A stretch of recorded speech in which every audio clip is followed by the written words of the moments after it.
Hello. So it is Wednesday, 19th of Feb.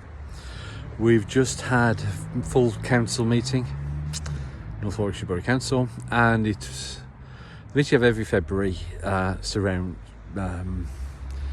the budget. It's the budget setting, and that also contains where you set the council tax for the following year. So you won't necessarily get reports. There'll be a letter written that comes out with your council tax bill, and that council tax bill will consist of money that goes to 4 sections. The main one's going to be Warwickshire County Council.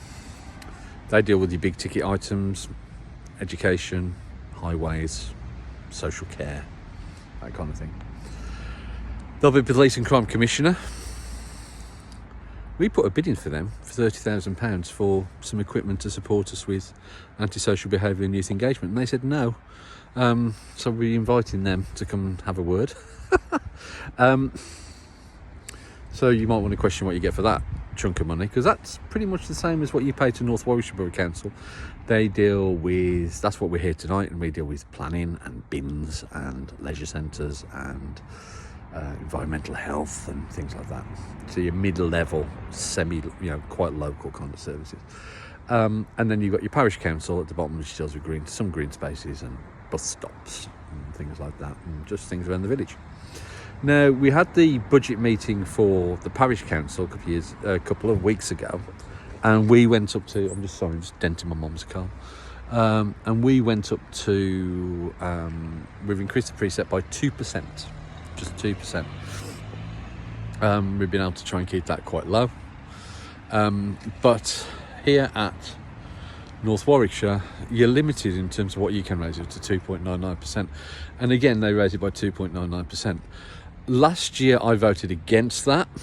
But this year, I voted in favour. The reason is because hopefully it's part of that, and that's the equivalent to 14p a week on a Band D property. So the amount that you actually pay to North Warwickshire is relatively small in your grand overall bill. It would have been nice to know what Warwickshire were going to put theirs up by. It would be nice to know what the Police and Crime Commissioner was, so I'd have a more informed choice.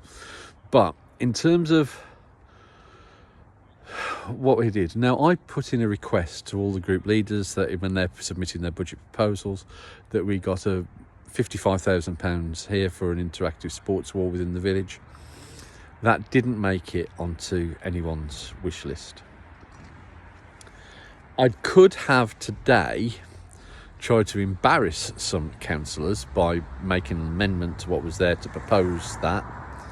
I chose not to do that, having spoken to the leader of the council, and he detailed that they will be looking at play equipment and leisure facilities outside of the borough, outside of the urban areas, and that we will be considered at that kind of time. Now, I'll be pushing him on that, but on that kind of assurance, I didn't seek to make any amendment, and I did vote in favour. Now, there are a number of grant funds that come forward that we'll be able to bid for, and whether we get value for money will be on how successful we are on achieving those, getting our fair share. So there's some work to do there, but we've done quite well at that in the past, notwithstanding the PCC bid. That's angering me. Also, I passed a motion today. God, that sounds awful, doesn't it? It sounds like I'm into the toilet. But I proposed my first ever motion. That was to do with behaviours within the chamber, saying that I felt that the party politicking did us no favours, noting what standards of behaviour should be like in the chamber, and that got passed. So let's see if that makes any difference.